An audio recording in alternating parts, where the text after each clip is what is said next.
A few days after the monarch has deposited its egg, a dark shape can be seen moving within it. A few days after that, a form can be seen eating its way out of the egg. It'll take several minutes of nearly constant wiggling before the form is free of the egg. This is the second stage in the butterfly's metamorphosis. This is called a larva. When there are more than one larva, they're called larvae. The first thing a monarch larva will do will be to eat its own eggshell. It will need all the nourishment it can get. A monarch larva starts out with a black head and white body, but once it molts, it will take on black, yellow, and white stripes, colors that warn its predators that it is not good to eat. One of the first things you notice when observing a monarch larva is the pair of filaments behind its head. They may be used to sense the world around them, but no one knows for sure.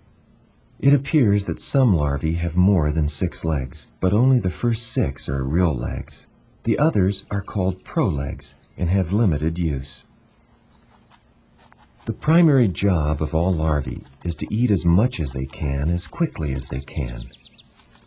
Larvae are nearly non-stop eating machines. No part of the milkweed plant is left uneaten. The larvae of butterflies and moths are called caterpillars, and each type has its own shape and colors. Some have bold colors. Sometimes these are meant to frighten predators or to warn them that the caterpillar tastes bad. Other caterpillars protect themselves with sharp bristles, and a few build silk enclosures called tents, coming out only when it is safe. Honeybee larvae, they're the white forms in the bottoms of the cells in this hive, don't need warning colors or legs. They are tended to constantly by adult workers and will never leave the hive until they become adults themselves. You will often see an adult reaching deep into a cell to feed a larva. Other larvae with which you might be familiar are those of flies. You frequently find them in garbage because that's where flies like to lay their eggs.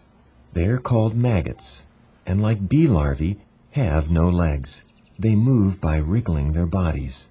While they don't have eyes, they are able to sense light and dark, and will try to squirm their way to dark areas whenever they are exposed. The larvae of many beetles resemble worms, and some are called mealworms, as they are frequently found in flour and other meal.